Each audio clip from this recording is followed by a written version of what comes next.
আমার ছোট্ট সোনা দাদু ভাই আর দিদু ভাইরা, তোমাদের প্রথম কবিতাটা শোনাচ্ছি।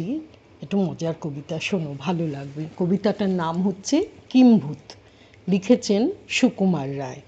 কবিতাটা শোনো তো। বিদঘুটে জানোয়ার, কিমাকার কিম্ভূত, সারা দিন ধরে তার শুনি শুধু খুঁত খুঁত। মাঠ পাড়ে ঘাট পাড়ে কেটে মরে খালিসে, ঘ্যান ঘ্যান আবদারে ঘন ঘন নালিশে। এটা চাই সেটা চাই কত তার বায়না, কি যে চাই তাও চাই বোঝা কিছু যায় না। কোকিলের মতো তার কণ্ঠেতে সুর চাই, গলা শুনে আপনার বলে দূর ছাই। আকাশেতে উড়ে যেতে পাখিদের মানা নেই, তাই দেখে মরে কেঁদে, তার কেন ডানা নেই। হাতিটার কি বাহার দাঁতে আর শুন্ডে, ওরকম জুড়ে তার দিতে হবে মুন্ডে। ক্যাঙারুর লাভ দেখে ভারী তার হিংসে, ঠ্যাং চাই আজ থেকে ঢ্যাং ঢ্যাঙে চিমসে। সিংহের কেশরের মতো তার তেজ কই, পিছে খাসা গোসাপের খাঁচ কাটা লেজ কই। একলা সে সব হলে মোট মেটে তার পাখনা, যারে পায় তারে বলে মোর দশা দেখ না। কেঁদে কেঁদে শেষটায় আষাঢ়ের 22-এ হলো বিনা চেষ্টায়, চেয়েছে যে তাই সে। ভুলে গিয়ে কাঁদাকাটি আহ্লাদে আবেশে, চুপি চুপি একলাটি বসে বসে ভাবে সে।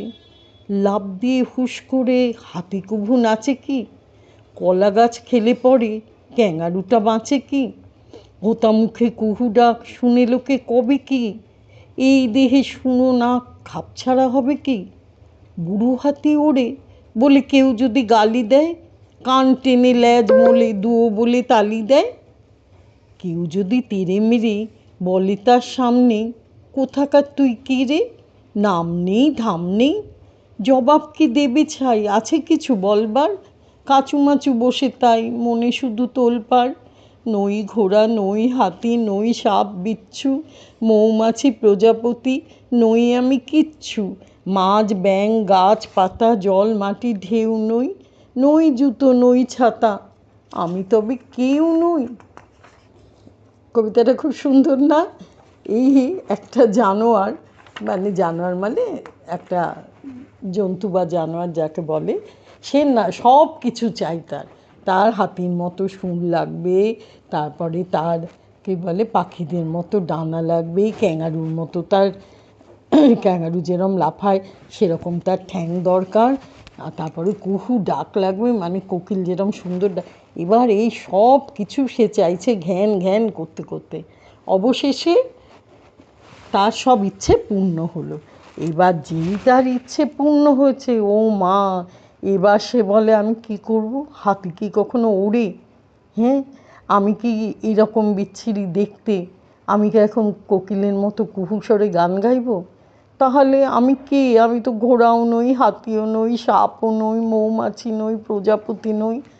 আমি তাহলে কে? আমি কি খাবো? আমি কে বলো তো?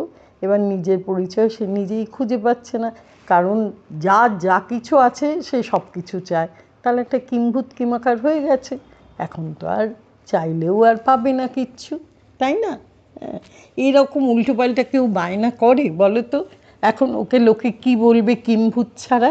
হ্যাঁ, আচ্ছা, এবার আমি আরেকটা কবিতা বলি, সেটাও ভালো লাগবে। কবিতাটার নাম অন্য মা, কবি রবীন্দ্রনাথ ঠাকুর। আমার মা না হয়ে তুমি আর কারো মা হলে, ভাবছো তোমায় চিনতেম না, যেতেম না ওই কোলে। মজা আরও হতো ভারী, দুই জায়গায় থাকতো বাড়ি, আমি থাকতেম এই গাঁয়েতে, তুমি পরের গাঁয়ে। এইখানেতেই দিনের বেলা যা কিছু সব হতো খেলা, দিন ফুরলেই তোমার কাছে পেরিয়ে যেতেম নাই। হঠাৎ এসে পেছন দিকে আমি বলতেম, বল দেখি কে?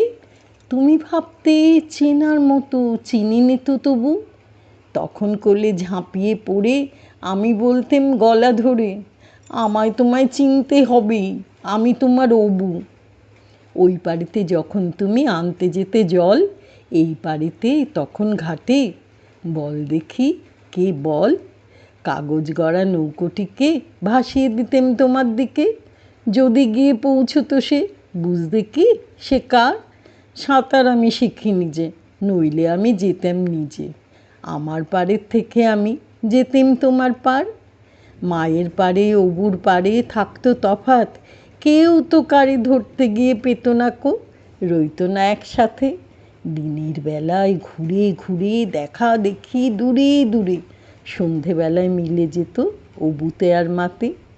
কিন্তু হঠাৎ কোনো দিনে যদি বিপিন মাঝি পার করতে তোমার পারে নাই হতো মা রাজি, ঘরে তোমার প্রদীপ জেলে, ছাতের পরে মাদুর মেলে, বসতে তুমি পায়ের কাছে, বসতো ক্ষান্ত বুড়ি। উঠত তারা 7 ভাইতে, ডাকত শেয়াল ধানের খেতে, উড়ো ছায়ার মতো বাঁদুর কোথায় যেত উড়ি। তখন কি মা দেরি দেখে ভয় হতো না থেকে থেকে, পার হয়ে মা আসতে হতোই অবু যেথায় আছে। তখন কি আর ছাড়া পেতে, দিতেম কি আর ফিরে যেতে, ধরা পড়তো মায়ের ওপার অপুর পায়ের কাছে।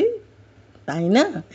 দেখো কীরকম একটা বাচ্চা ছেলে চাইছে যে মা একদিকে থাকুক আর সে একদিকে থাকবে, নদীর এপার আর ওপারে থাকবে, তাহলে তার খুব মজা হবে।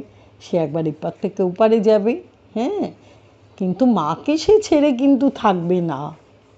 শুনলে তো কবিতাটা? ভালো লাগলো নিশ্চয়ই।